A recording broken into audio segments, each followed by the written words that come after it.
Hello नमस्कार, एक बार फिर से स्वागत है आप सभी प्यारे बच्चों का आरसीसी के आपके अपने इस ऑनलाइन डिजिटल प्लेटफॉर्म पर। प्यारे बच्चों, आज के इस साइंस के सेशन में हम लोग जिस चीज़ की शुरुआत करेंगे वो रहेगा बच्चों हमारा कक्षा 10 की साइंस, और उसका पढ़ेंगे चैप्टर नंबर 1।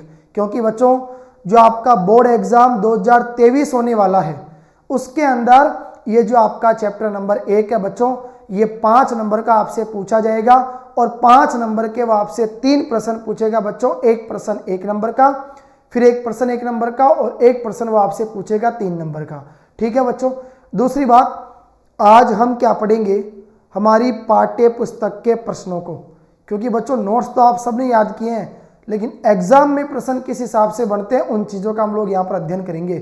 तो पाठगत प्रश्नों को भी पढ़ेंगे और बच्चों पाठ्य पुस्तक के प्रश्नों का भी हम लोग क्या करेंगे, यहाँ पर अध्ययन करेंगे। हम सीखेंगे रासायनिक अभिक्रियाओं को संतुलित कैसे किया जाता है, शब्द समीकरण में कैसे लिखी हुई रहती है, उनको रासायनिक समीकरण के रूप में कैसे लिखा जाता है, कई चीज़ों का हम लोग अध्ययन करेंगे।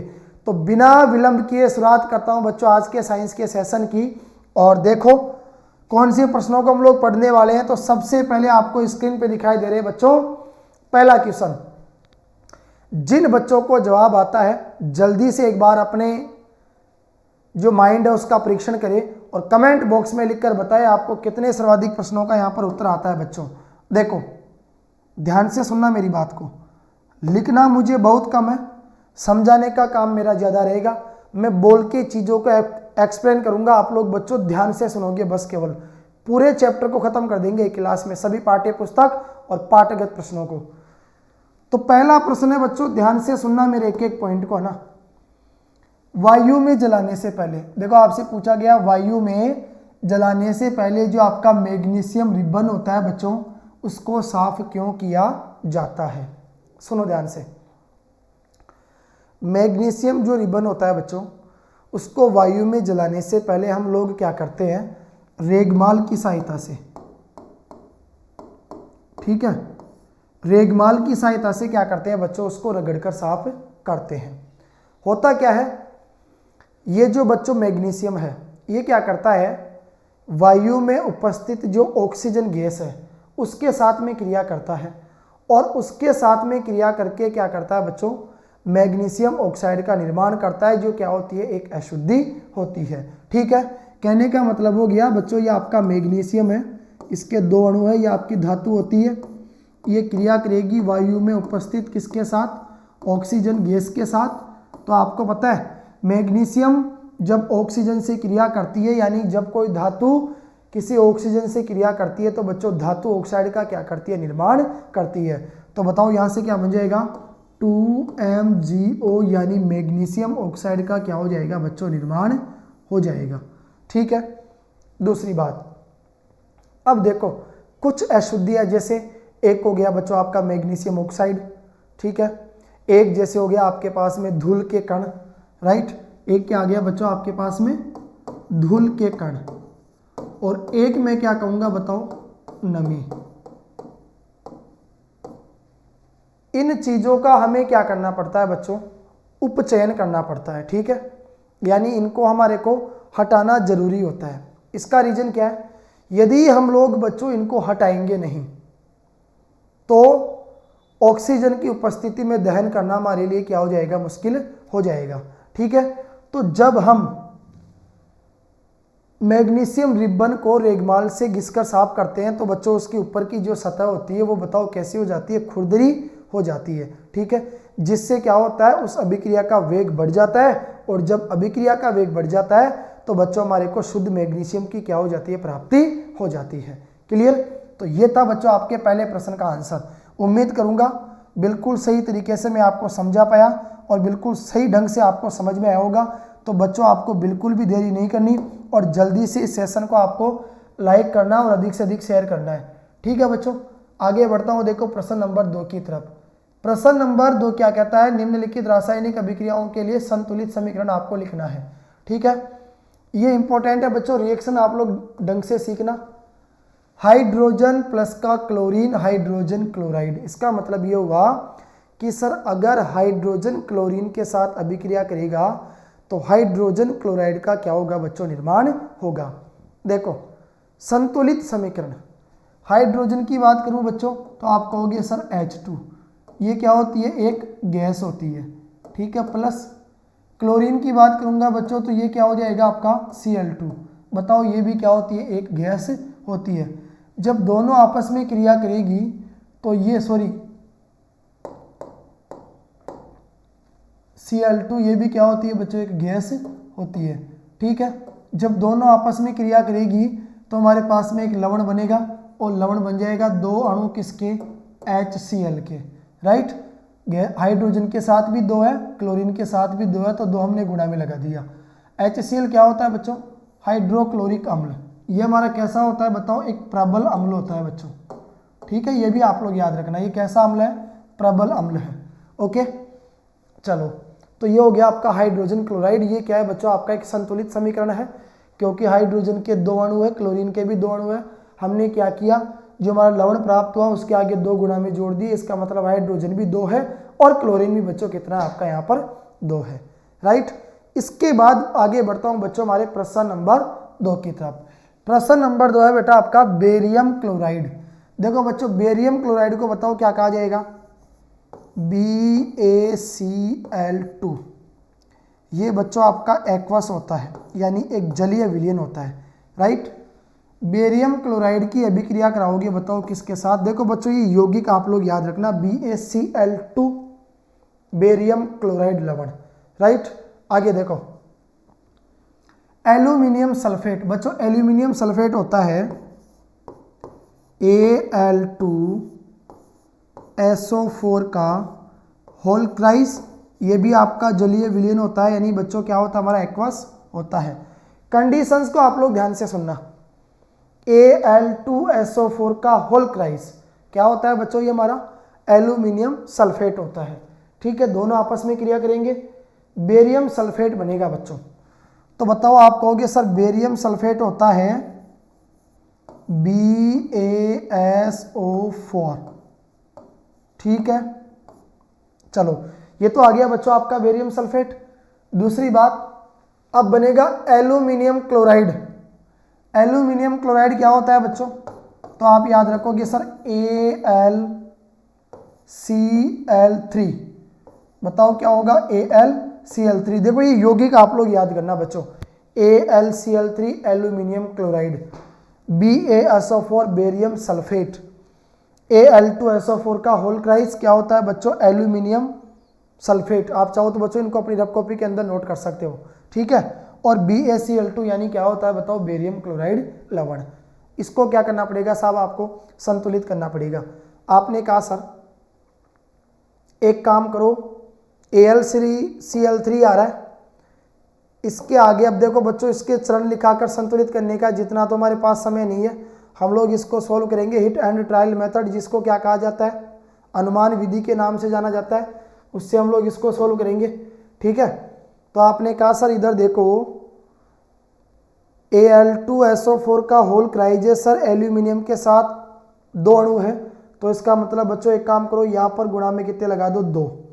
यहाँ 2 लगाओगे तो आपने कहा सर अगर इस क्लोरीन की बात करें तो सर क्लोरीन की संख्या कितनी हो गई, 3 दूनी 6, जबकि इधर तो 2 रह गई, तो एक काम करो यहाँ 3 जोड़ दो। अब देखो बच्चों 2 तिया 6, बताओ क्लोरीन के कितने अणु हो गए, 6। इधर बोलो बच्चों 2 तिया 6, इधर भी क्लोरीन के कितने अणु हो गए, 6। क्लोरीन का तो हिसाब किताब क्लियर है। बेरियम की बात करूँ बच्चों तो आप कहोगे सर इधर देखो बेरियम का 3 अणु है, इधर कितना रह गया, 1। एक काम करो यहाँ 3 लगाओ, बेरियम का भी हिसाब किताब क्लियर। अब आपने कहा सर Al2 एल्यूमिनियम के साथ कितने अणु है, 2, एल्यूमिनियम के साथ गुणा में कितना है, 2, ये भी क्लियर। सर SO4 का होल क्राइज, इसका मतलब कितने अणु है बच्चों, SO4 के 3, तो बताओ आपने गुणा में 3 लगा दिया तो SO4 का भी 3 अणु हो गया। इस प्रकार आप ये कहोगे सर ये हमारे को क्या प्राप्त हो गया, एक संतुलित रासायनिक समीकरण। क्लियर बच्चों, वेरी गुड। आगे बढ़ता हूँ अगले प्रश्न की तरफ। अगला प्रश्न है बच्चों आपका प्रश्न नंबर 3, ठीक है। ये 3 है बच्चों, यहाँ पर ध्यान रखना। देखो सोडियम, सोडियम क्या होता है बच्चों, आप कहोगे सर सोडियम होता है Na, राइट। किसके साथ अभिक्रिया करेगा सर, जल के साथ अभिक्रिया करेगा। जल क्या होता है, H2O। सोडियम क्या है बच्चों, आपकी धातु ठोस, H2O क्या हो गया, जल आपका लिक्विड। क्लियर। सोडियम जब बच्चों जल के साथ में अभिक्रिया करेगा तो सोडियम हाइड्रोक्साइड का निर्माण होगा, जिसको क्या कहा जाता है बच्चों, NaOH के नाम से जाना जाता है। ये क्या होता है बच्चों, एक जलीय विलीन होता है। इसके लिए हम लोग इसकी भौतिक अवस्था को प्रदर्शित करने के लिए ब्रैकेट में थोड़ा सा नीचे क्या लिखते हैं बच्चों, AQ लिखते हैं। ये थोड़ा सा नीचे लिखना मतलब है ना, देखो ऐसे बता देता हूँ आपको, थोड़ा सा कंफ्यूज मत लेना, AQ। इसके बाद देखो भैया, और प्लस बताओ कौन सी गैस बाहर निकल जाएगी, आप कहोगे सर हाइड्रोजन H2 गैस क्या हो जाएगी, बाहर निकल जाएगी। अब मुझे आप लोग ये बताओ साहब, संतुलित करना है। आपने कहा सर हाइड्रोजन के 2 अणु है, इधर बताओ कितने रह गए हाइड्रोजन के 2 अणु, इधर कितने आ रहे 3। एक काम करो बच्चों, यहाँ पर 2 लगाओ, इधर हाइड्रोजन के 2 और 2 गुणा में आगे कितने हो गए टोटल 4। यहाँ पे हाइड्रोजन के 2 ही रह गए, यहाँ 2 लगा दो, 2 दूनी 4। हाइड्रोजन का तो हिसाब किताब क्लियर। सोडियम की बात करें, आप कहोगे सर इधर गुणा में 2 लगा दिया, इधर सोडियम 1 ही रह गया, यहाँ भी 2 लगा दो, सोडियम के भी 2 हो गए। ऑक्सीजन की बात करें तो बच्चों आगे गुणा में कितना आ रहा है 2, यहाँ भी ऑक्सीजन की बात करें तो आगे गुणा में कितना आ रहा है 2। ठीक है, ये क्या होती है बच्चों, गैस होती है। इस प्रकार हमने क्या किया बच्चों, यहाँ पर संतुलित रासायनिक समीकरणों की बात करी। क्लियर। इसके बाद बात करता हूं बच्चों मैं अगले प्रश्न नंबर 3 की तरफ, जो आपका पाठ्यगत प्रश्न है। और प्रश्न नंबर 3 कहता है बच्चों, निम्नलिखित अभिक्रियाओं के लिए उनकी अवस्था के संकेतों के साथ में जो संतुलित रासायनिक समीकरण है वो आपको क्या करना है बच्चों, लिखना है। यानी अवस्था भी उनकी आपको बतानी है, जैसे ब्रैकेट में मैंने आपको पहले से लिखकर बता दी। क्लियर। चलो बच्चों, सबको समझ में आ रहा है? एक बार जल्दी से मुझे कमेंट करके ये बताओ कि क्या प्रॉपर रूप से बच्चों आपको पूरी चीज़ें समझ में आ रही है क्या। जो भी बच्चे क्लास को पढ़ रहे हैं वो मुझे जल्दी से कमेंट बॉक्स में ये लिखकर बताओ कि क्या वाकई में बच्चों आपको पढ़ने में मजा आ रहा है। तो मैं आगे बढ़ता हूँ अगले प्रश्न की तरफ। ठीक है बच्चों, आगे बात करेंगे हम देखो अगले प्रश्न की। तो अगला प्रश्न आपने कहा सर यही था हमारा प्रश्न नंबर 3, इसको यही रोक लो। अब देखो बच्चों 3 का पहला प्रश्न क्या है। पहला प्रश्न हमारा ये कहता है कि सर जल में बेरियम क्लोराइड, बच्चों बेरियम क्लोराइड क्या होता है बताओ, BaCl2 एक्वस है बच्चों, जलीय विलयन है। बेरियम क्लोराइड तथा सोडियम सल्फेट, बच्चों सोडियम सल्फेट क्या होता है, आप कहोगे सर Na2SO4, ये भी जलीय विलयन है तो एक्वस आ गया। फिर मैंने कहा कि विलयन अभिक्रिया करके सोडियम क्लोराइड क्या होता है बच्चों, आप कहोगे सर NaCl। NaCl को बताओ बेटा क्या कहा जाता है, सर इसे साधारण नमक के नाम से जाना जाता है ना, खाने का नमक जिसको हम लोग कहते हैं सोडियम क्लोराइड लवण। और प्लस बाहर क्या निकलेगा बच्चों, तो आप कहोगे सर बाहर निकल जाएगा हमारा सोडियम क्लोराइड का विलयन तथा अघुलनशील, यानी बच्चों जो जल के अंदर घुलेगा नहीं, जो जल के अंदर घुलता नहीं है उसको बताओ क्या कहा जाता है, अवक्षेप के नाम से जानते हैं बच्चों। ठीक है। बेरियम सल्फेट का अवक्षेप मतलब ये कैसा होगा, सॉलिड होगा, ठोस। बेरियम सल्फेट क्योंकि जल के अंदर घुलेगा नहीं, तो बेरियम सल्फेट हो जाएगा बच्चों आपका BaSO4, ये है आपका सॉलिड। इसको क्या करो साहब, संतुलित करो। नाइट्रोजन बच्चों सोडियम के 2 अणु हैं, यहाँ 2 लगाओ। क्लोरीन की बात करें तो क्लोरीन के 2 अणु हैं, यहाँ 2 लगाओ। क्लोरीन के भी कितने अणु हो गए बच्चों, 2 अणु हो गए। यहाँ तक तो कोई दिक्कत नहीं है। इधर आपने कहा सर Ba अकेला है, इधर SO4 भी अकेला है, उधर Ba अकेला है, SO4 भी अकेला है। इस प्रकार ये हमारे को क्या हो गया सर, एक संतुलित रासायनिक समीकरण क्या हो जाता है बच्चों, आपको प्राप्त हो जाता है। राइट। आगे बढ़ो अगले प्रश्न की तरफ। कोशिश करो यार, एक प्रश्न का तो आप खुद भी जवाब दोगे, जल्दी से लिख के बता दो मुझे फटाक सी। तो आपने कहा रब को भी साथ में रखो यार, जैसे ही प्रश्न सामने दिखे उसकी रिएक्शन लिखने की प्रैक्टिस करो और सुधार करो। आपके बताए गए में मेरे में फर्क आता है या आपका करेक्ट रहता है, बिल्कुल ठीक है बच्चों। इन चीज़ों से क्या आपका अभ्यास मजबूत होगा। रब कॉपी साथ में रखो, लग जाओ जुनून के साथ में। सोडियम हाइड्रोक्साइड बच्चों, सोडियम हाइड्रोक्साइड क्या होता है, तो आप कहोगे सर ये क्षार है। सोडियम हाइड्रोक्साइड का रासायनिक सूत्र क्या होगा बच्चों, NaOH सोडियम हाइड्रोक्साइड का विलयन यानी जल में एक्वस आ गया। हाइड्रोक्लोरिक अम्ल के विलयन वो भी जल में है यानी HCl जल में है, तो क्या लगाओगे बच्चों, एक्वस जलीय विलयन होता है। दोनों आपस में क्रिया करेंगे तो बच्चों आयनों का आदान प्रदान होगा, क्योंकि द्विविस्थापन अभिक्रिया का एग्जाम्पल आप लोग यहाँ पर पढ़ रहे हो सब, ठीक है। तो आपने क्या कहा सर, Na किसके साथ जुड़ेगा, Cl के साथ, तो ये बन जाएगा बच्चों आपका NaCl सोडियम क्लोराइड लवण जिसको कहते हैं। बताओ यही मिल रहा है क्या आपको, मिल गया। फिर आपने कहा सर OH और H यानी H प्लस और OH माइनस, दोनों चीज़ें मिलकर बच्चों किसका निर्माण करेगी, तो आप कहोगे सर जल यानी H2O एक लिक्विड पदार्थ की हमारे को बताओ यहाँ से क्या हो जाएगी बच्चों, प्राप्ति हो जाएगी, राइट। तो आपने कहा सर इसी के साथ हमारा प्रश्न नंबर 3 भी यहाँ पर क्या हो गया, कंप्लीट हो गया। तो मैंने कहा प्रश्न नंबर 3 अगर हमारा कंप्लीट हो गया तो आगे बढ़ो अगले प्रश्न की तरफ। फिर देखो पाठगत प्रश्नों में आपको फिर एक पहला प्रश्न दिखाई दिया। वापस पहला प्रश्न क्या है बच्चों, किसी पदार्थ X के विलयन का उपयोग सफेदी करने के लिए होता है, सफेदी करने के लिए, ठीक है। पदार्थ X का एक तो बच्चों आपको नाम बताना है और इसका एक आपको क्या लिखना है, सूत्र लिखना है। फिर प्रश्न कहता है कि ऊपर एक जो प्रश्न आपको दिया गया था इसमें लिखे गए पदार्थ X की बच्चों आपको क्या करनी पड़ेगी, बताओ जल के साथ अभिक्रिया करनी पड़ेगी, राइट। बहुत अच्छा क्वेश्चन है बच्चों। सीधी सी बात यह है कि यार आप एक काम करो, उस पदार्थ का नाम बताओ जिसका उपयोग हम लोग सफ़ेदी करने के लिए करते हैं। तो आप कहोगे सर ये चीज़ तो हम ऐसे ही बता देंगे, जल्दी से लिख के बता दो कमेंट बॉक्स में। आप क्या कहोगे सर, CaO जो सॉलिड होता है ठोस, कैल्शियम ऑक्साइड जिसको कहा जाता है, ठीक है बच्चों। ये होता है आपका कैल्शियम ऑक्साइड। बताओ प्यारे बच्चों क्या होता है, कैल्शियम ऑक्साइड होता है, ठीक है। चलो सर कोई दिक्कत नहीं है, कैल्शियम ऑक्साइड आ गया हमारा। इसके बाद में देखो भैया नाम पूछा था हमने बता दिया, कोई दिक्कत नहीं है। कैल्शियम ऑक्साइड को बताओ बच्चों हम लोग क्या कहते हैं, इसको सर चूना भी कहा जाता है। एक तो बच्चों इसको चूना कहते हैं और दूसरी बात क्या कहते हैं बताओ, तो आप कहोगे सर इसे बिना बुझा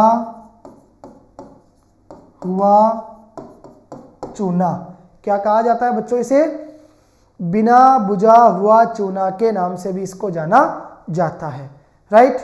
फिर बात करते हैं बच्चों आगे हम। आप कहोगे सर पदार्थ X का नाम पूछा था, आपने बता दिया, इसका सूत्र भी आपने बता दिया, इसको क्या कहा जाता है ये भी आपने बता दिया, यानी किस नाम से जाना जाता है। सर दूसरे प्रश्न का जवाब दो, इसकी अभिक्रिया कराओ जल के साथ, कोई बात नहीं, जल के साथ अभिक्रिया कराओगे। ये हो गया बच्चों आपका CaO कैल्शियम ऑक्साइड, अभिक्रिया करेगा बताओ किसके साथ, H2O यानी जल के साथ। तो देखो होगा क्या, जब बच्चों कैल्शियम ऑक्साइड को जल में मिला दिया जाता है तो कैल्शियम हाइड्रोक्साइड की क्या हो जाती है, हमारे को प्राप्ति हो जाती है। और बताओ बच्चों कैल्शियम हाइड्रोक्साइड को क्या कहा जाता है, सर इसे तो बुझा हुआ चूना के नाम से जाना जाता है, राइट, वेरी गुड। अब देखो बच्चों सुनो ध्यान से, कैल्शियम ऑक्साइड ये हो गया, इसकी अभिक्रिया कराओ जल के साथ, तो आप कहोगे सर ये बन जाएगा CaOH का होल 2। बच्चों कैसे बना, कैल्शियम अकेला है, कैल्शियम अकेला है, ऑक्सीजन के कितने अणु है 2, हाइड्रोजन के भी कितने अणु है 2, तो OH के ब्रैकेट में क्या लिख दिया, होल 2। ये भी आपका बच्चों एक्वस होता है क्योंकि जलीय विलयन है। और CaOH को क्या कहा जाता है, तो बोलो इसको किस नाम से जाना जाता है, आप कहोगे सर इसे कहा जाता है कैल्शियम। और आगे क्या कहूँगा बताओ, तो आप कहोगे सर आगे कह दो हाइड्रोक्साइड, ओके। इसको किस नाम से जाना जाएगा, तो आप कहोगे सर इसे तो बुझा हुआ चूना कहा जाता है। क्या कहते हैं प्यारे बच्चों, बताओ, बुझा हुआ चूना इसको कहा जाता है, ओके। आगे बढ़ता हूं फिर अगले प्रश्न की तरफ। आपने कहा सर ये प्रश्न भी हमारा कंप्लीट हो गया, तो अगला प्रश्न यही स्क्रीन पे दिखाई दे रहा है सर, क्रियाकलाप 1.7 है बच्चों हमारी बुक का। उसमें एक परक नली है और परक नली में एकत्रित गैस की जो मात्रा है बच्चों, एक परक नली में एकत्रित गैस की जो मात्रा है वो दूसरी से दोगुनी है। तो आपको बताना है व्हाट इज रीजन, यानी इसका रीजन क्या है कि एक परक नली के अंदर गैस की मात्रा दूसरी परक नली की तुलना में दोगुनी है।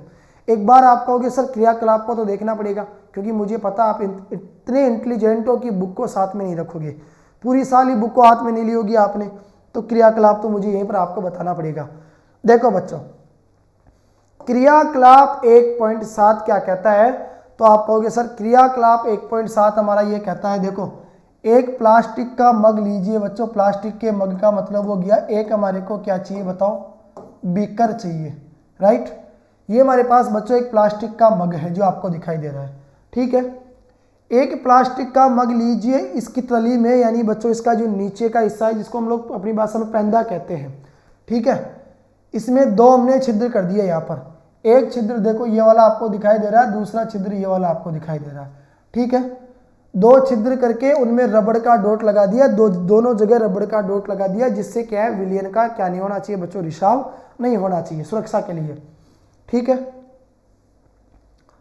जैसा कि चित्र 1.6 में दिखाया गया है, इन इलेक्ट्रोडों को फिर देखो बच्चों, हमने क्या किया, रबड़ का डॉट लगा दिया, इन छिद्रों में कार्बन इलेक्ट्रोड डाल दिए। हमने क्या किया, दोनों छिद्रों के अंदर बच्चों कार्बन के 2 इलेक्ट्रोड डाल दिए, एक एनोड का काम करेगा, दूसरा कैथोड का काम करेगा, ठीक है बच्चों।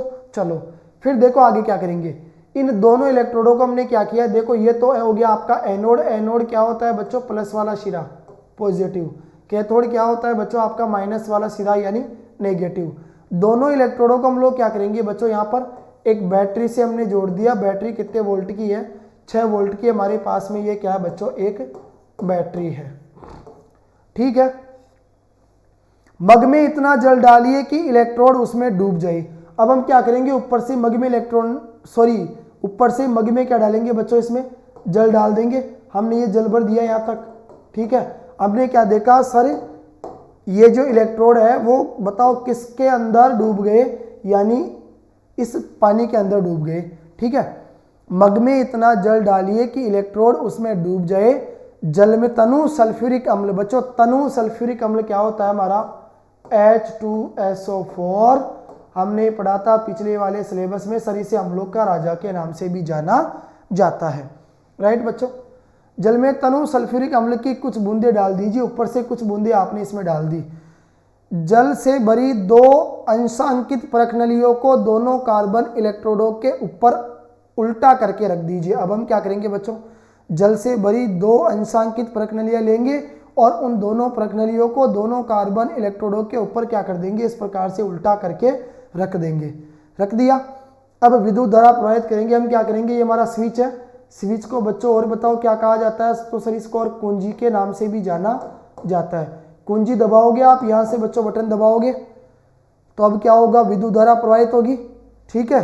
तो हम क्या करेंगे, अब विद्युत धारा प्रवाहित करके इस उपकरण को थोड़ी देर के लिए छोड़ देंगे। थोड़ी देर के लिए आपने छोड़ दिया, दोनों इलेक्ट्रोडों पर आप बुलबुले बनते हुए देखेंगे। हमें पता चलेगा बच्चों कि दोनों इलेक्ट्रोडों के ऊपर यहाँ पर ये क्या बनेंगे बताओ, बुलबुले बनेंगे, राइट। फिर हमें पता चलेगा ये बुलबुले अंशांकित नली से जल को विस्थापित कर देते हैं। ये बुलबुले क्या करेंगे, ये जो आपका यहाँ पर जल भरा हुआ है उसको क्या कर देंगे, इससे बाहर निकाल देंगे, यानी विस्थापित कर देंगे। ये इंपॉर्टेंट चीज़ है, ये आपका परीक्षण हो गया बच्चों, जिससे आपको निष्कर्ष प्राप्त हुआ। निष्कर्ष के रूप में आप लोग इसको लिख सकते हो, ठीक है। क्या दोनों परख नलियों में एकत्रित गैस का आयतन समान है? जब दोनों परख नलियाँ गैस से भर जाए तब उन्हें सावधानी पूर्वक हटा लीजिए। एक जलती हुई मोमबत्ती को दोनों परख नलियों के मुंह के ऊपर लाकर इन गैसों की जांच कीजिए। सावधानी रखना बच्चों, इस चरण को शिक्षक द्वारा ही सावधानी पूर्वक किया जाना चाहिए, क्योंकि तुम तो शिक्षक से भी ज़्यादा इंटेलिजेंट हो, तो इन चीज़ों का ध्यान रखना। दोनों स्थितियों में क्या होता है बच्चों, ये आपको देखना है, दोनों परख नलियों में कौन सी गैस उपस्थित है ये आपको बताना है। अब मेरी बात सुनो, दोनों परख नलियों के अंदर बच्चों एक में उपस्थित गैस हाइड्रोजन है, दूसरी उपस्थित गैस आपके पास में ऑक्सीजन है, राइट। इसमें आपने क्या पढ़ा है, आप कहोगे सर मेन चीज है हमारा जल का वैद्युत अपघटन। सभी बच्चे ध्यान देना, मेन चीज बता रहा हूं, जल का वैद्युत अपघटन। बच्चों जब जल का वैद्युत अपघटन करोगे, इसका मतलब जल के आपको कितने अणु लेने पड़ेंगे बच्चों? 2 अणु। इसमें क्या प्रवाहित कर दो? बोले सर विद्युत धारा छोड़ो। अब यार अगर इसमें विद्युत प्रवाहित करेंगे तो सीधी सी बात है भाई साहब, जल का क्या हो जाएगा? आप कहोगे सर अपघटन हो जाएगा। मैंने पूछा यार जल का अपघटन हो जाएगा, तो जल का अपघटन कितने भागों में हो जाएगा? आपने कहा सर जल का अपघटन तो यहाँ पर 2 भागों में होगा। क्या क्या प्राप्त होगा बच्चों? एक प्राप्त हो जाएगा 2H2 यानी हाइड्रोजन गैस, और एक प्राप्त हो जाएगा बच्चों हमारे को कौन सा? O2 यानी ऑक्सीजन गैस। ध्यान रखना, जब जल के 2 अणुओं का विद्युत अपघटन होता है बच्चों, तो उसके दौरान ध्यान रखना हाइड्रोजन गैस और ऑक्सीजन गैस का जो अनुपात है हमारे को, वो 2:1 के रूप में क्या होता है? प्राप्त होता है। इस कारण हाइड्रोजन गैस की जो मात्रा होगी वो ऑक्सीजन गैस की तुलना में क्या होगी बच्चों? 2 गुनी होगी। द्रव्यमान संरक्षण के नियम को संतुष्ट करने के लिए याद रखना, द्रव्यमान संरक्षण का नियम क्या कहता है? किसी रासायनिक अभिक्रिया के दौरान न तो द्रव्यमान का निर्माण किया जा सकता है और न ही द्रव्यमान को बच्चों यहाँ पर क्या किया जा सकता है? उसका विनाश किया जा सकता है। ये चीजें आप लोग ध्यान रखोगे बच्चों। क्लियर? तो एक बार थोड़ा सा बता देता हूं। प्रश्न था क्रियाकलाप 1.7 में एक प्रणाली में एकत्रित गैस की मात्रा दूसरी से 2 गुनी क्यों है? क्योंकि आपको पता है सर जब जल के 2 अणुओं का अपघटन होता है तो उसके दौरान हमारे को हाइड्रोजन गैस की जो मात्रा है और ऑक्सीजन गैस की जो मात्रा है, दोनों का अनुपात 2:1 प्राप्त होता है। अर्थात क्या नाम से हाइड्रोजन गैस की जो मात्रा है वो ऑक्सीजन गैस की तुलना में 2 गुनी हमारे को प्राप्त हो जाती है द्रव्यमान संरक्षण के नियम को संतुलित करने के लिए। राइट, ये चीजें आप लोग ध्यान रखोगे बच्चों। गैसों का नाम आपके पास में आ ही गया। आगे बढ़ता हूं प्यारे बच्चों अगले प्रश्न की तरफ। अगला प्रश्न है, जब लोहे की कील को कॉपर सल्फेट के विलयन में डुबोया जाता है तो विलयन का रंग क्यों बदल जाता है? ये चीज आपको बताना पड़ेगी बच्चों। ठीक है, जब लोहे की कील को कॉपर सल्फेट के विलयन में डुबोया जाता है, एक बात मुझे बताओ आप लोग, लोहे की कील है बच्चों, यानी आप कहोगे सर Fe हो गया हमारा आयरन। ठीक है बच्चों, आयरन है। जब लोहे की कील को कॉपर सल्फेट के विलयन में, कॉपर सल्फेट का विलयन क्या होगा बच्चों? CuSO4 में डुबोया जाता है तो विलयन का रंग क्यों बदल जाता है बच्चों? होता क्या है, ये आयरन है ना, बड़ा चालाक है। चालाक क्यों है? क्योंकि सर इसकी क्रियाशीलता ज्यादा है। किससे? कॉपर से। तो भाई साहब जिसकी क्रियाशीलता ज्यादा होगी वो क्या करेगा? बेचारे हल्के को, कम क्रियाशीलता वाले को धक्का देकर बाहर निकाल देगा। तो Fe क्या करेगा? कॉपर सल्फेट के विलयन में जो कॉपर है उसके किक मारेगा, उसको विस्थापित कर देगा और बेचारे को बाहर निकल जाएगा और खुद किसके ऊपर कब्जा कर लेगा? SO4 के ऊपर। तो बताओ Fe किसके साथ जुड़ेगा? SO4 के साथ। तो क्या बनेगा बच्चों? FeSO4। यह आपका एक्वस है प्यारे बच्चों। इसको क्या कहा जाएगा? जलीय विलयन। आयरन सल्फेट, फेरस सल्फेट जिसको कह दो, हरा रंग का प्राप्त होता है हमारे को, है ना। और बाहर कौन निकल गया साहब? निकालो, कॉपर जी को बाहर निकाल दो। ठीक है बच्चों, इसका भी हिसाब किताब क्लियर है, अब कोई दिक्कत नहीं है। अब मेरी बात सुनो, संतुलित रासायनिक अभिक्रिया बच्चों, ये किसका एग्जाम्पल है? प्रतिस्थापन अभिक्रिया का। मैं बता देता हूं बच्चों आपको, प्रतिस्थापन अभिक्रिया का एग्जाम्पल है ये। इसको आप लोग क्या कह सकते हो बच्चों? विस्थापन अभिक्रिया भी कह सकते हो। आप कहोगे सर चलो ये भी बता दो विस्थापन अभिक्रिया क्या होती है। तो बच्चों वह रासायनिक अभिक्रिया जिसमें अधिक क्रियाशीलता वाला तत्व किसी कम क्रियाशीलता वाले तत्व को उसकी जगह से क्या कर देता है बच्चों? विस्थापित कर देता है, विस्थापन अभिक्रिया के नाम से जाना जाता है। याद रखना बच्चों, विस्थापन अभिक्रिया को तभी सोल्व कर पाओगे जब आपको सक्रियता श्रेणी याद होगी, क्योंकि आपकी बुक में सक्रियता श्रेणी दी गई है जिसमें आपको महत्वपूर्ण तत्वों की क्रियाशीलता के बारे में बताया गया है, उनको घटते हुए क्रम में लिखा गया है। आपने पढ़ा होगा ना, केदारनाथ का माली आलू जरा फीके पकाता है, कौन है आगे आओ। उसको याद करने की ट्रिक होती है क्योंकि उसके माध्यम से हमें पता चलता है सर सबसे ऊपर आता है सोडियम और पोटेशियम। वो सबसे ज़्यादा क्रियाशील धातुएं होती है और सर इतनी तेजी से अभिक्रिया करती है कि अगर उनको हम आसानी से खुले में छोड़ देंगे तो वो क्या कर लेगी सर, आग पकड़ लेगी। इस कारण उनको सुरक्षित रखने के लिए हम क्या करते हैं बच्चों, केरोसिन के तेल में डुबोकर रखते हैं। ये बात आपको पता है। दूसरी बात आप फिर ये कहोगे सर कि नीचे बात करते हैं तो सोना चांदी कॉपर ये आते हैं, इनकी क्रियाशीलता क्या होती है बच्चों, कम होती है। ठीक है, आगे देखो इसके बाद में फिर हम बात करेंगे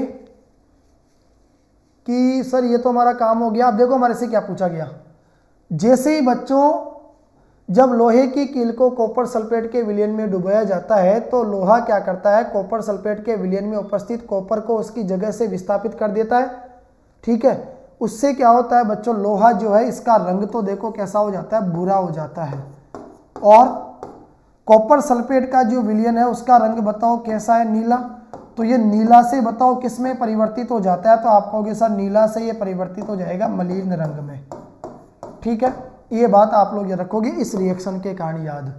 दूसरी बात फिर आया बच्चों, क्रियाकलाप 1.10 से भिन्न द्विविस्थापन अभिक्रिया का एक उदाहरण दीजिए। बच्चों द्विविस्थापन अभिक्रिया का एक आपको ने एग्जाम्पल बताना है। यार पीछे मैंने कहा था कई एग्जाम्पलों की आपको प्रैक्टिस करवाई थी, कोई दिक्कत नहीं है, उनको आप लोग ध्यान में रखना।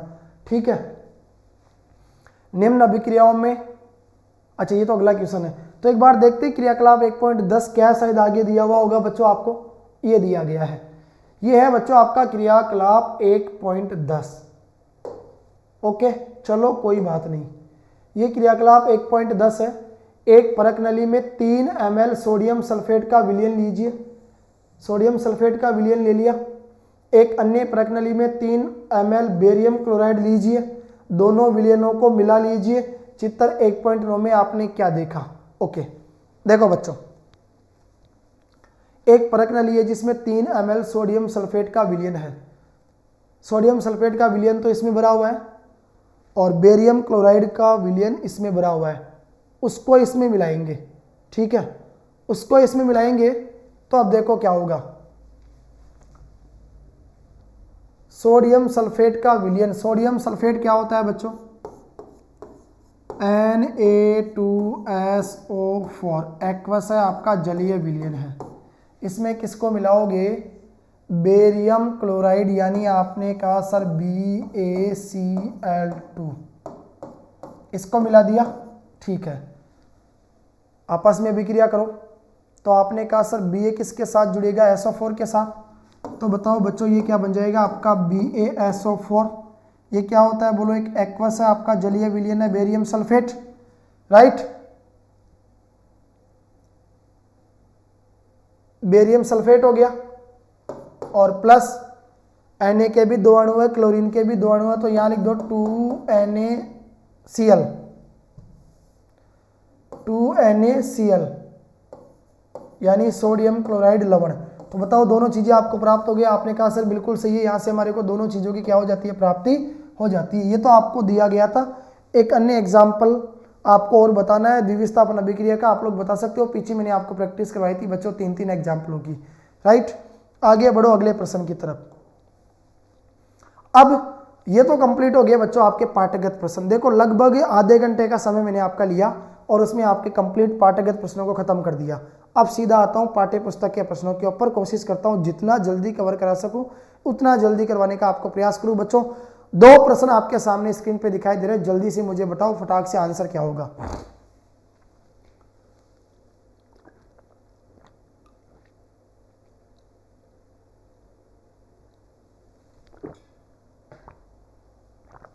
देखो बच्चों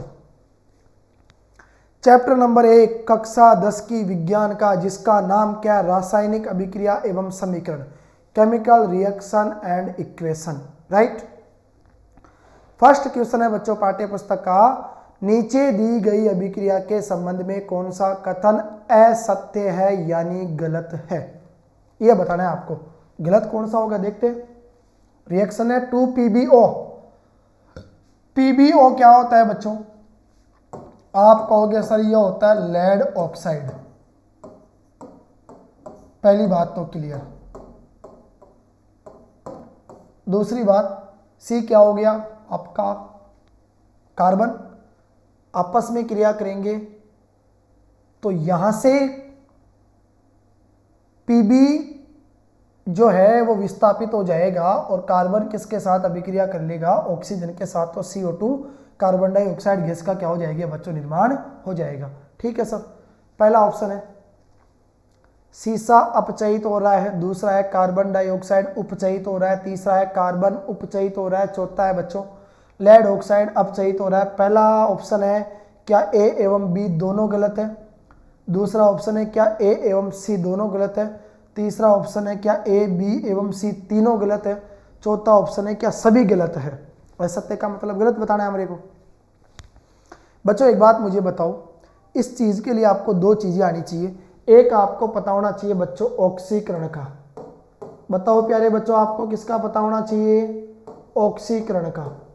बच्चों ऑक्सीकरण का मतलब होता है वह रासायनिक अभिक्रिया जिसमें किसी पदार्थ में ऑक्सीजन जुड़ता है यानी ऑक्सीजन की वृद्धि होती है, उसको ऑक्सीकरण कहते हैं। ऑक्सीकरण को बच्चों क्या नाम दिया जाता है, उपचयन। इसका विपरीत एक होता है बच्चों आपका अपचयन। ठीक है, अपचयन का मतलब क्या होता है, ऑक्सीजन का ह्रास यानी ऑक्सीजन की कमी होना। अब मुझे बताओ सीसा अपचयित हो रहा है, सीसा क्या होता है Pb,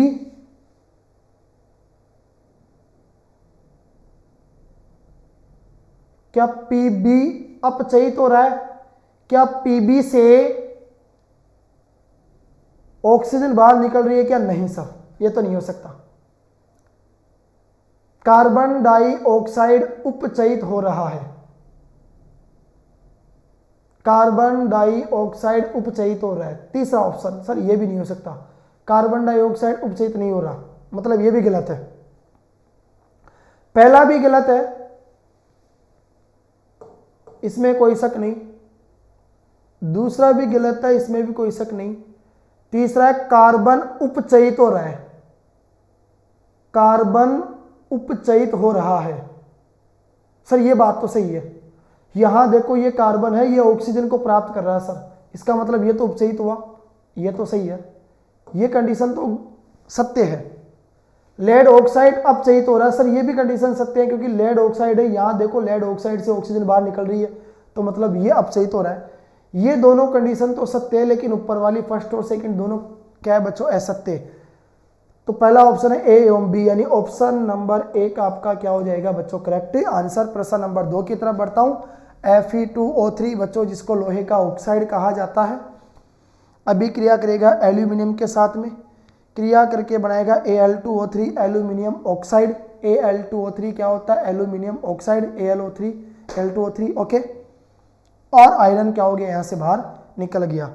ऊपर दी गई अभिक्रिया किस प्रकार की है बच्चों, एक बात मुझे बताओ, आपने कहा सर Fe2O3 है और 2Al दोनों आपस में अभिक्रिया करेंगे, तो यहां से पता चलेगा सर एल्यूमिनियम क्या करेगा, यहां से आयरन को विस्थापित करेगा, आयरन बाहर निकल जाएगा, खुद किसके ऊपर कब्जा कर लेगा, ऑक्सीजन के ऊपर कब्जा कर लेगा। मतलब एल्यूमिनियम की क्रियाशीलता ज्यादा होती है आयरन की तुलना में, तो आयरन को क्या कर देगा, विस्थापित कर देगा।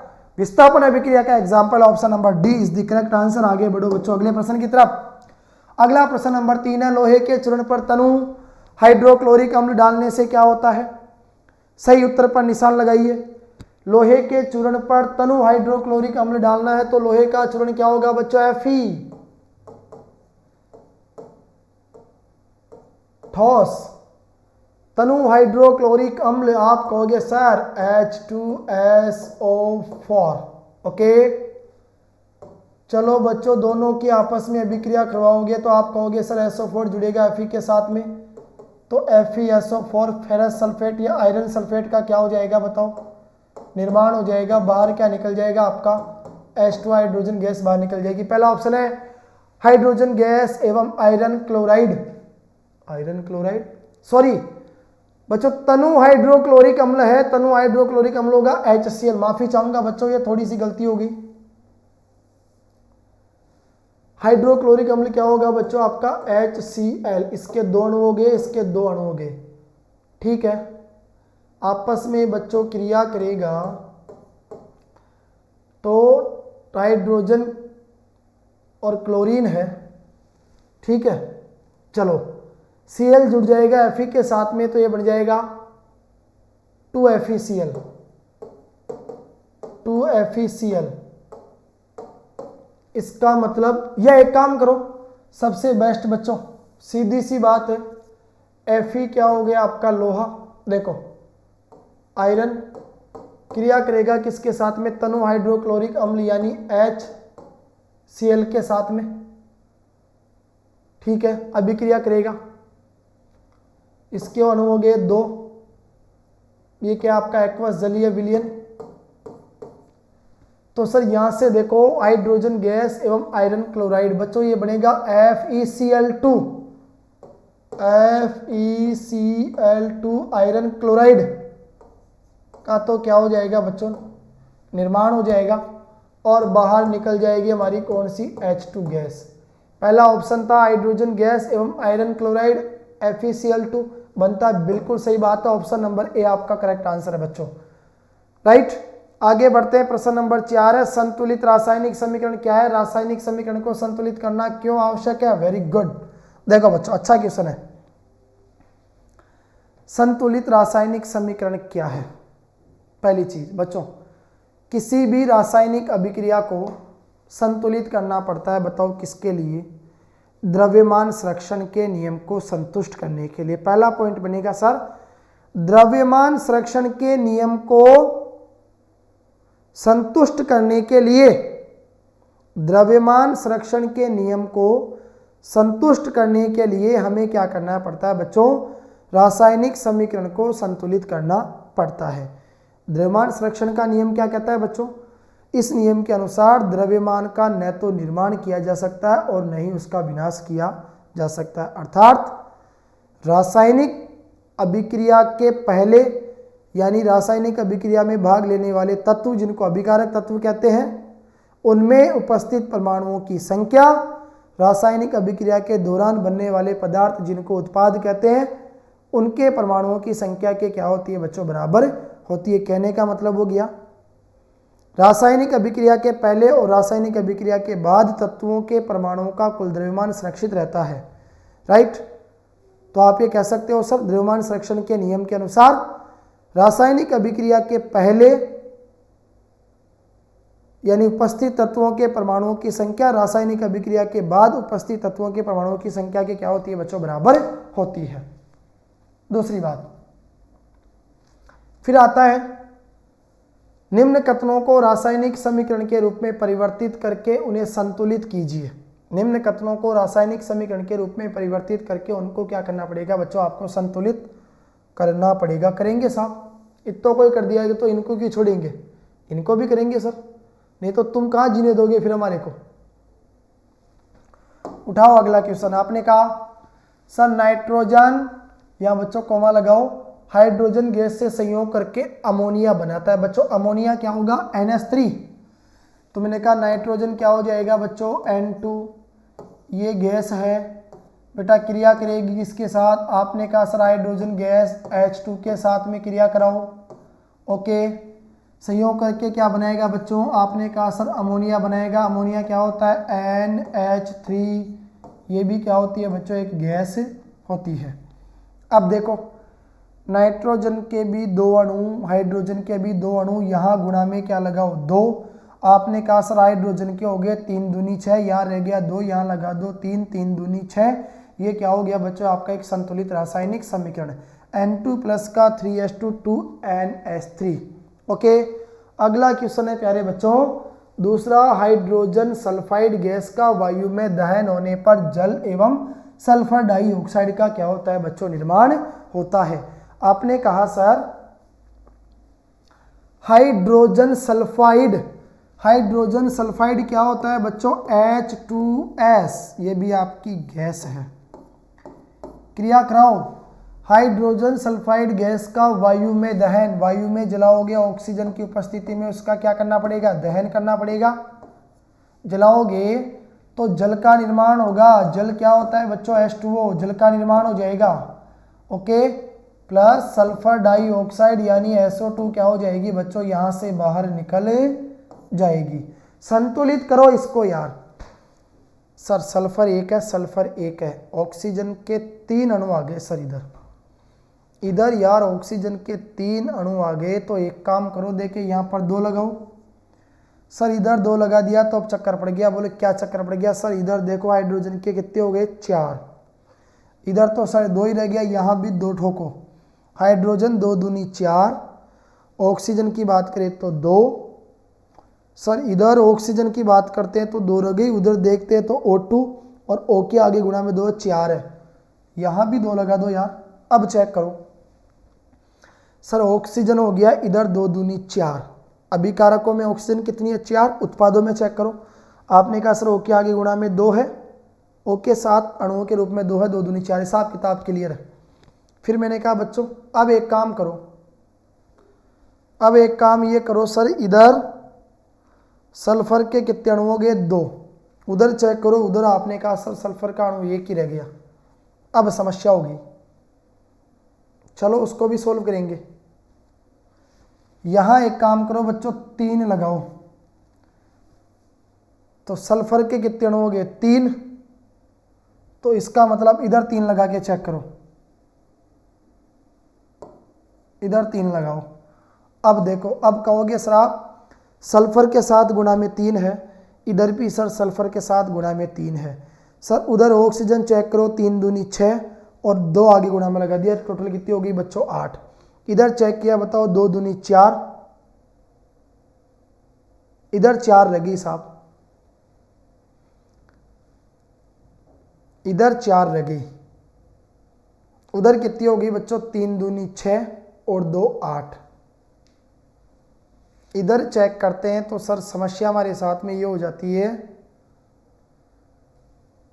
कि इधर हमने चेक किया तो 3 दूनी 6 हाइड्रोजन, इधर बोलो बच्चों 2 दूनी 4,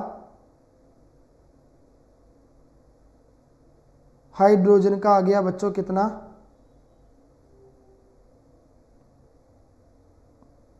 एक काम करो इसमें 3 लगाओ, तो 3 दूनी 6 और 3 दूनी 6, ये चेक करो बच्चों एक बार।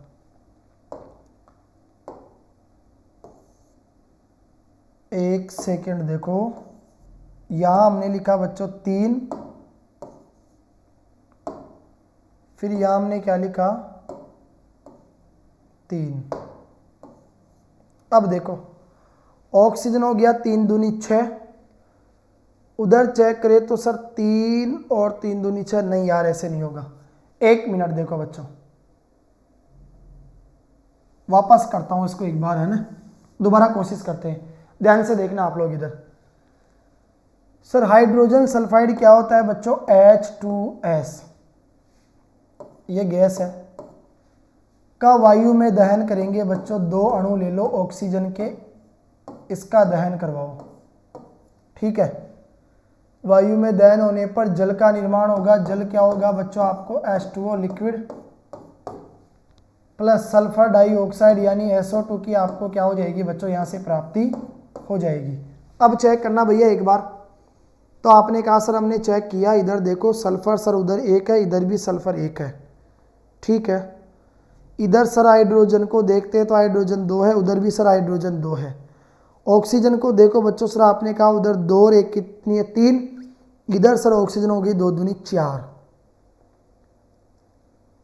तो अगर मैं यहां पर सपोज करो बच्चों 3 लगाऊं, 3 दूनी 6,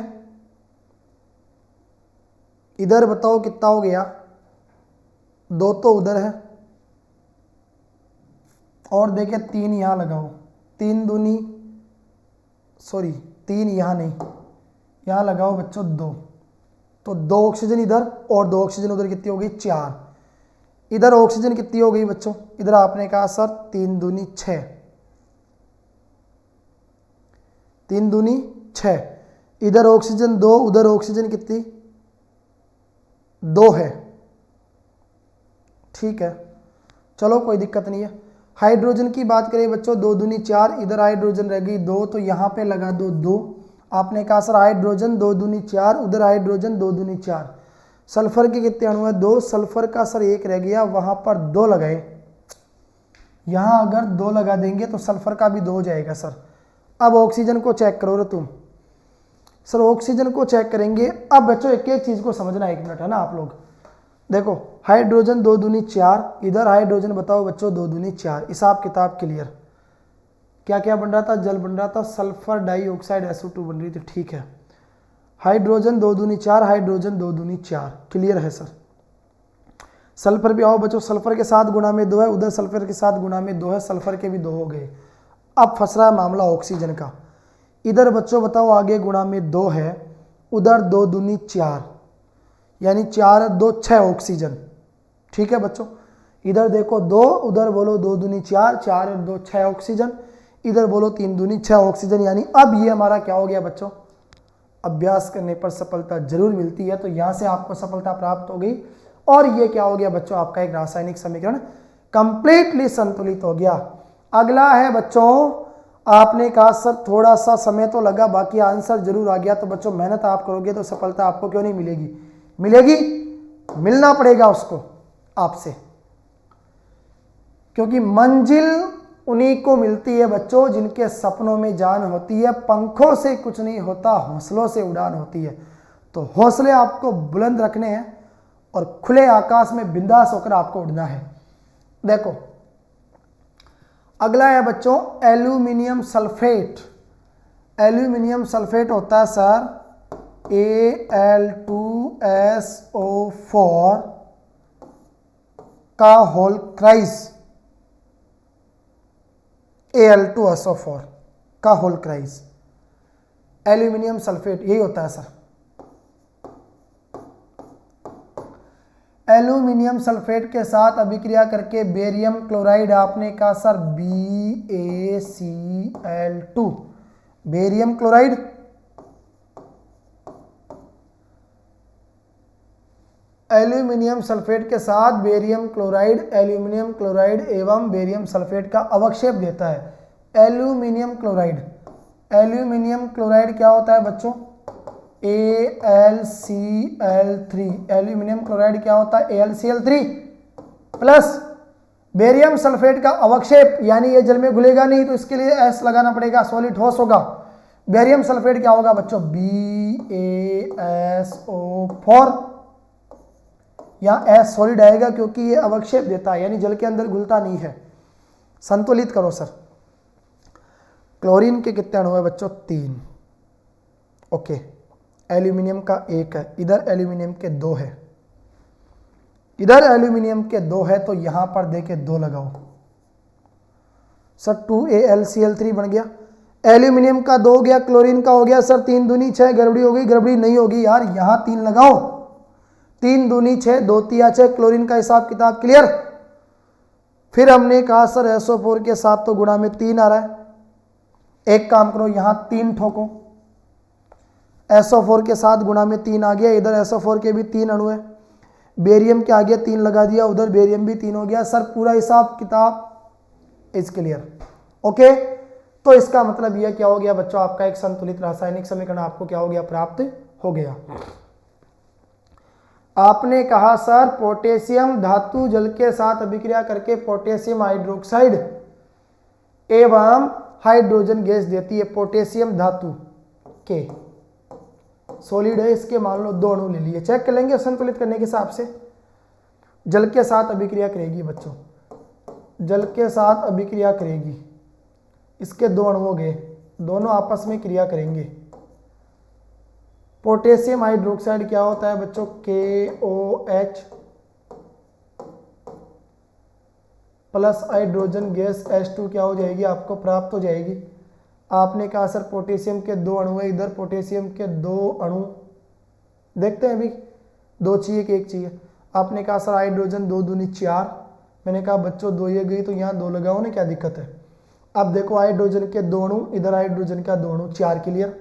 ऑक्सीजन के साथ गुणा में 2 आ रहा, ऑक्सीजन के साथ गुणा में 2 आ गया। ये रासायनिक अभिक्रिया संतुलित है बच्चों। 2K प्लस का 2H2O, 2KOH प्लस का H2, 2KOH प्लस का क्या बन गया बच्चों? H2, clear. 5वां प्रश्न भी बच्चों आपका तैयार हो गया। आगे बढ़ता हूं प्रश्न नंबर 6 की तरफ। निम्न रासायनिक समीकरणों को संतुलित कीजिए। फटाक से जल्दी से आपको संतुलित करना है बच्चों। आ जाओ मेरे साथ अभ्यास के ऊपर। सर HNO3 प्लस का CaOH का होल 2 यानी HNO3 क्या होता है बच्चों? बोलो नाइट्रिक अम्ल होता है सर। क्रिया करेगा CaOH के साथ कैल्शियम हाइड्रोक्साइड के साथ CaNO3 का होल 2 मतलब NO3 के साथ गुणा में कितना है 2। तो NO3 के साथ NO3 का होल 2 मतलब 2 अणु। NO3 का होल 2 मतलब यहाँ 2 लगाओ। इधर NO3 के 2 अणु हो गए, इधर NO3 का होल 2 मतलब इधर भी 2 हो गए। सब क्लियर। आपने कहा सर हाइड्रोजन के साथ गुणा में 2 आ गया, उधर देखो हाइड्रोजन के साथ गुणा में 2 है, कोई दिक्कत नहीं है। आपने कहा सर इधर कैल्शियम अकेला, मैंने कहा यार देखो इधर भी कैल्शियम अकेला, कौन मना करा। अब आपने कहा सर OH का होल 2 इसका मतलब ऑक्सीजन भी 2 हाइड्रोजन भी 2। आपने कहा सर एक चक्कर पड़ गया। हाइड्रोजन 2 क्यों भाई? यहां 2 लगाओ ना यार, एक काम करो। हाइड्रोजन 2 दूनी 4, ऑक्सीजन के साथ गुणा में 2। आपने कहा सर हाइड्रोजन देखो H के साथ गुणा में 2, इधर 2 4 क्लियर। ऑक्सीजन के साथ गुणा में 2 है तो OH का होल 2 आ रहा है, कोई दिक्कत नहीं है। ये क्या हो गया बच्चों? आपका एक रासायनिक समीकरण संतुलित हो गया। बस केवल आपको यहाँ 2 जोड़ना पड़ा, इधर 2 जोड़ना पड़ा। अब आपने कहा सर रासायनिक अभिक्रिया के पहले तत्वों के परमाणुओं की संख्या बराबर है रासायनिक अभिक्रिया के बाद तत्वों के परमाणु संख्या के। अगला एग्जाम्पल NaOH प्लस का H2SO4 Na2SO4 Na2 इधर सोडियम के 2 अणु है, यहाँ 2 लगाओ। सोडियम के 2 हो गए। अब OH का होल 2 आ गया, SO4 भी आ रहा है, कोई दिक्कत नहीं है।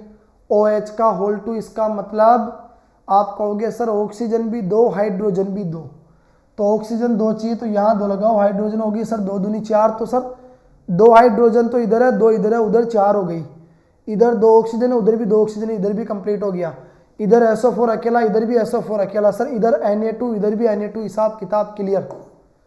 ठीक है, अगला क्वेश्चन है NaCl प्लस AgNO3, ये बनेगा AgCl प्लस NaNO3। NaCl क्या होता है? सोडियम क्लोराइड लवण। AgNO3 क्या होता है बच्चों? Silver nitrate.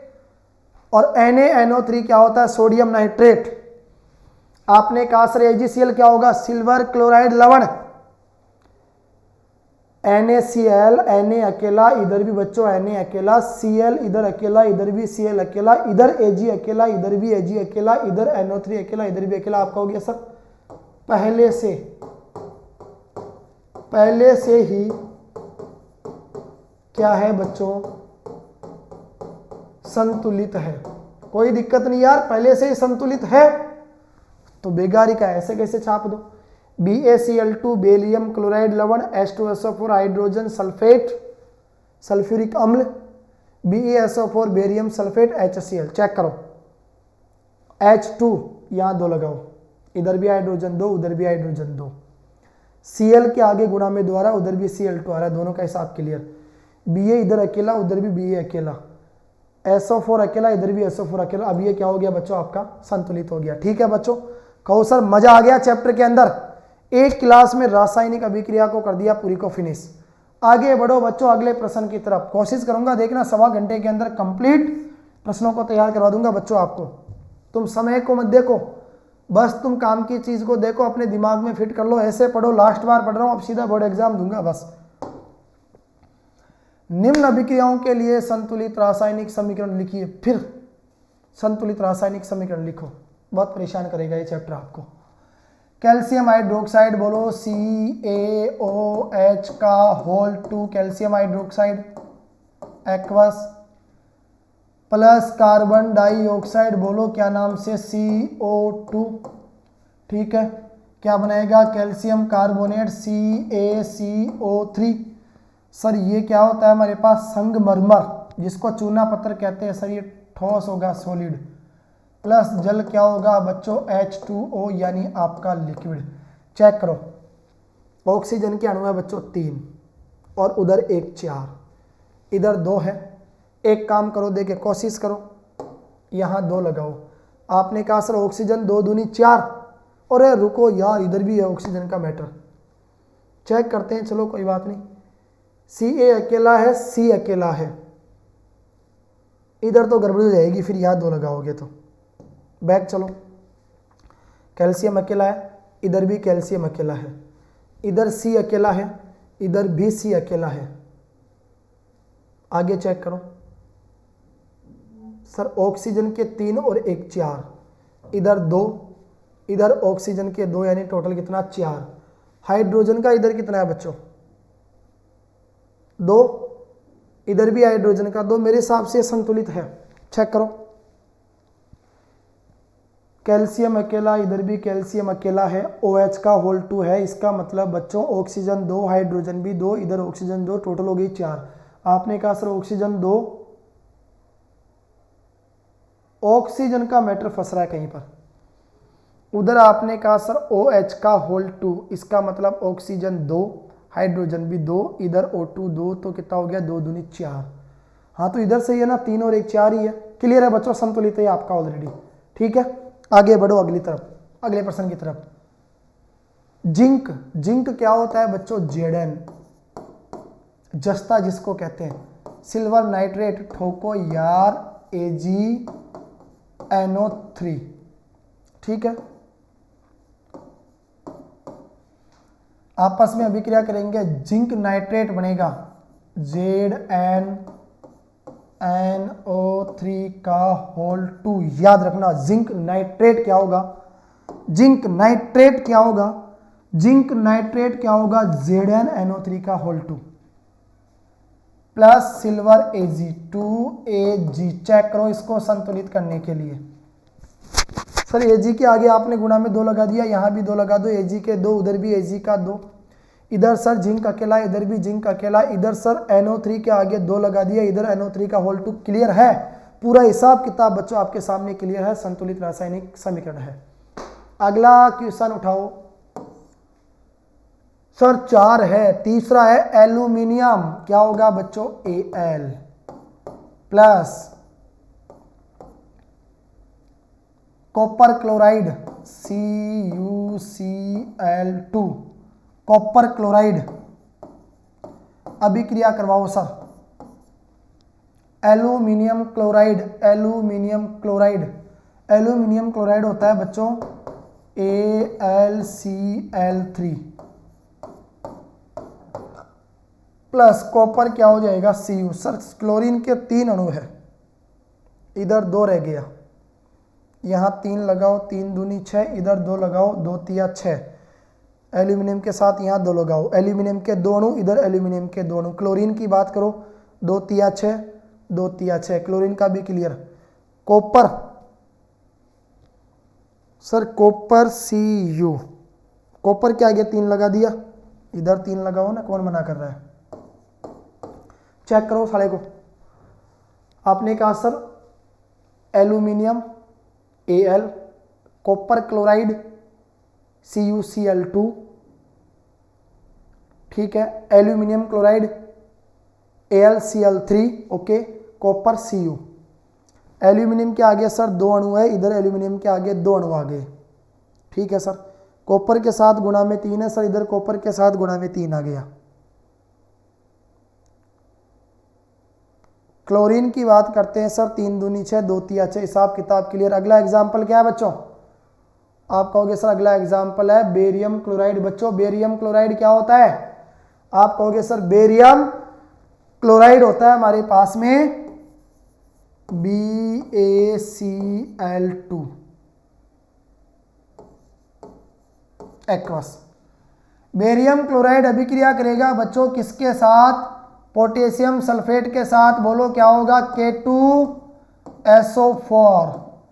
दोनों आपस में अभिक्रिया करेंगे तो बेरियम सल्फेट बनेगा, जिसको कहा जाएगा BaSO4। और बताओ प्लस पोटेशियम क्लोराइड KCl क्या हो जाएगा बच्चों, यहां से आपका बाहर निकल जाएगा। चेक करो सर, K2 2 है, यहां 2 लगाओ, पोटेशियम के भी 2 हो गए। क्लोरीन की बात करें सर, यहाँ पर 2 है, उधर भी 2 हो गया, कोई दिक्कत नहीं है। बी अकेला, इधर भी अकेला है सर, SO4 अकेला, इधर भी SO4 अकेला। इसका मतलब हिसाब किताब क्लियर है सर। आगे बढ़ो तो बच्चों क्लियर है, तो अगले प्रश्न की तरफ। क्यों देरी करते हो फिर आप लोग। ये तो हो गया सर चारों कंप्लीट, चारों रिएक्शन हो गई बच्चों। आगे बढ़ता हूं अगले प्रश्न की तरफ। अगला प्रश्न आपके सामने है, फिर से अभिक्रियाओं का है। कोई बात नहीं यार, अपन सबको फिनिश कर देंगे। देखो 11 और फिर इसका मतलब 11 क्वेश्चन यहां पर आपको स्क्रीन पे दिखाई दे रहे हैं। ठीक है बच्चों, 11 को तो अपन फिनिश कर देंगे, चलो कोई दिक्कत नहीं है। 8वां क्वेश्चन है, जल्दी से फ्री करो। निम्न अभिक्रियाओं के लिए संतुलित रासायनिक एक तो समीकरण लिखो और प्रत्येक अभिक्रिया का क्या बताओ, प्रकार भी बताओ। ठीक है सर, इतना सब कुछ कर दिया तो इसमें कमी क्यों छोड़ेंगे, इसको भी पूरा करेंगे। पोटेशियम ब्रोमाइड, पोटेशियम ब्रोमाइड होगा बच्चों KBr। देखो एक्वस है, ये लिखा हुआ aqueous. Potassium bromide plus barium iodide, ये होगा बच्चों BaI2, बेरियम आयोडाइड। ये बनेगा पोटेशियम आयोडाइड Ki। ठीक है, प्लस बेरियम ब्रोमाइड BaBr। संतुलित करो sir, BaBr BaBr sir I2, इधर I1 है, यहां 2 लगाओ तो सर पोटेशियम के भी आगे 2 लगाना पड़ेगा, पोटेशियम के आगे 2 लगाना पड़ेगा, तो सर Br भी 2 हो गया, तो Br भी 2 हो गया, तो यहां 2 लगा दो। अब चेक करो BaBr2, इधर सर Br2 दोनों आगे, B अकेला है। ठीक है सर, क्लियर। के भी 2 अणु है, I के भी 2 अणु है, 2Ki आ गया, इज करेक्ट। अगला रिएक्शन देखो बच्चों, अगला रिएक्शन है sir zinc carbonate. Zinc carbonate क्या होगा बच्चों, ZnCO3। जिंक कार्बोनेट ये अभिक्रिया करेगा, अच्छा इसका अपघटन होगा। चलो क्या पूछा गया था, निम्न अभिक्रियाओं के लिए संतुलित रासायनिक समीकरण लिखो और प्रत्येक अभिक्रिया का प्रकार बताओ। आयनों का आदान प्रदान हुआ है तो भाई साहब कैसी अभिक्रिया है, द्विविस्थापन अभिक्रिया। लिख देता हूं, नहीं ये मत करना सर, आपने तो सोल्व भी नहीं करवाया।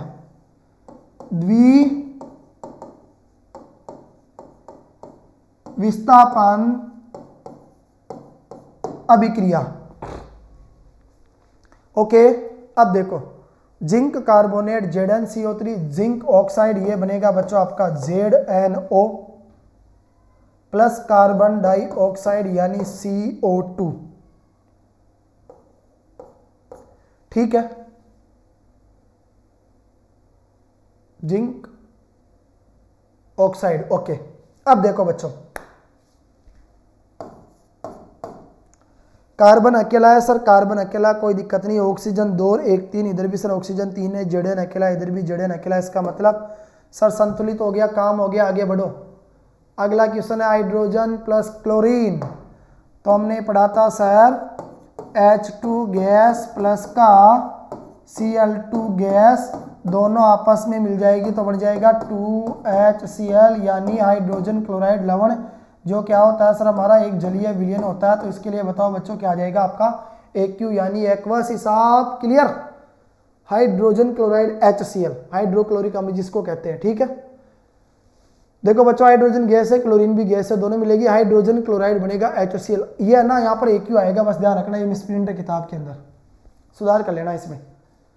मैग्नीशियम क्या होगा, सॉलिड Mg प्लस हाइड्रोक्लोरिक अम्ल, हाइड्रोक्लोरिक अम्ल क्या होता है, हाइड्रोक्लोरिक अम्ल HCl। ये दोनों भाई साहब आपस में अभिक्रिया करेंगे, दोनों आपस में अभिक्रिया करेंगे बच्चों, तो मैग्नीशियम क्लोराइड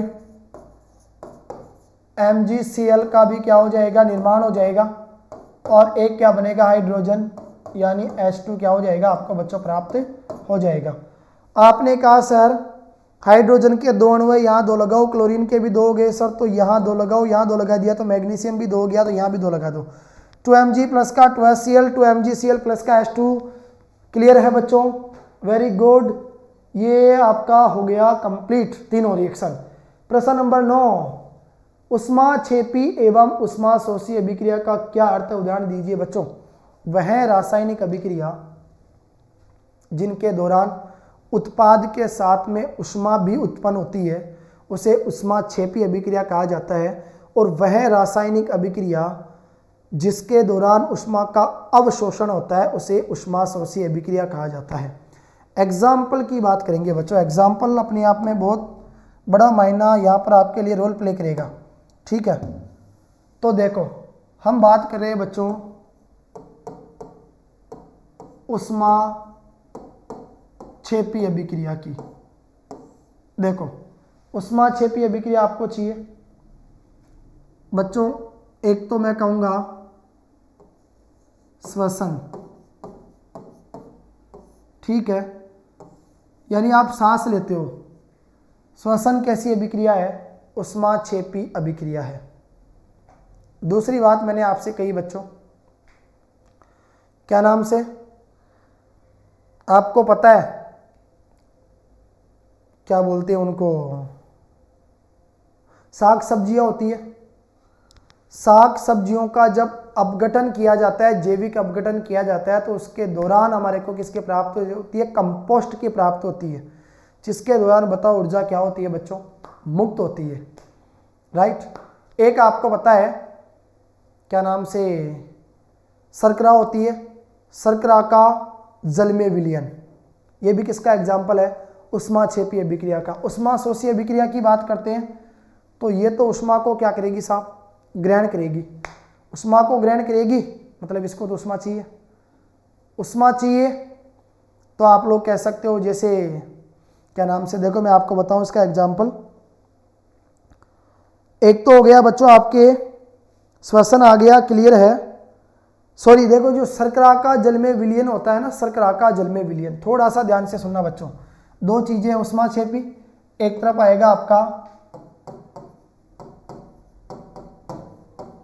ऊष्माशोषी। ऊष्माक्षेपी अभिक्रिया की अगर हम बात करेंगे बच्चों, तो जैसे मैंने आपसे कहा प्राकृतिक गैस का दहन,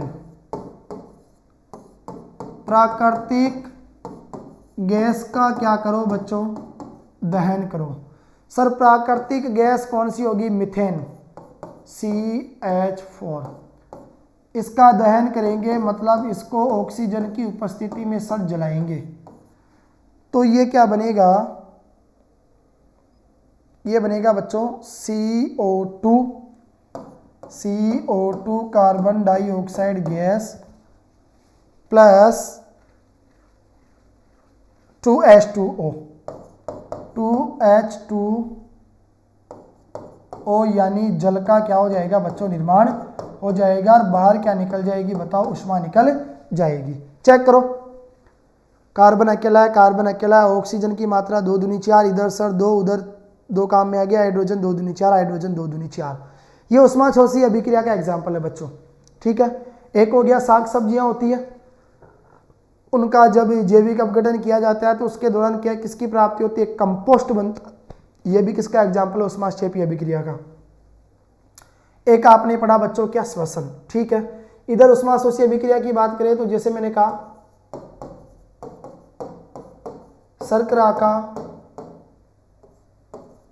जल में अपघटन, शर्करा का जल में अपघटन। एक आप लोग ले लो बच्चों AgCl, 2AgCl, ठीक है।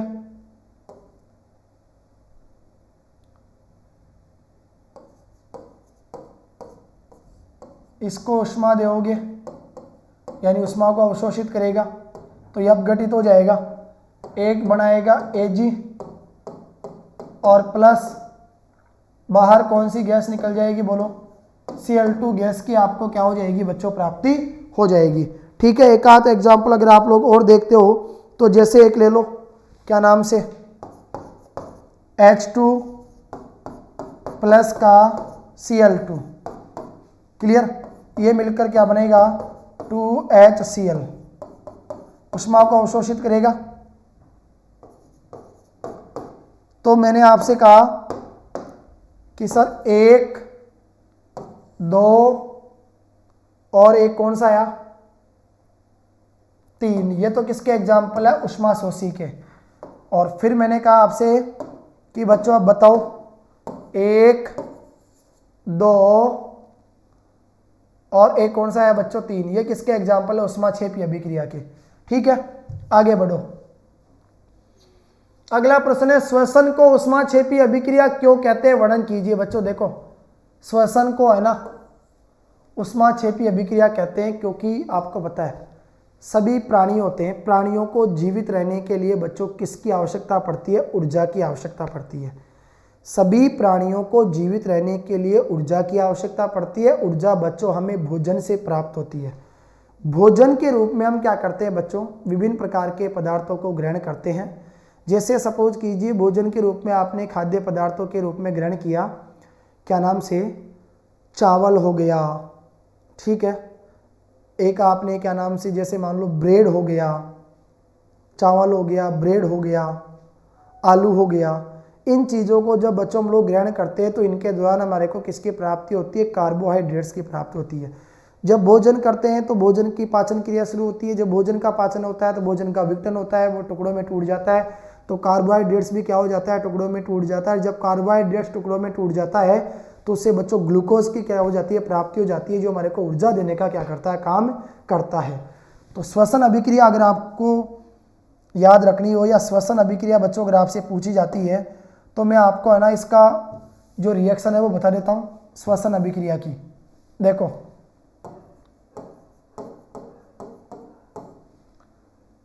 श्वसन अभिक्रिया,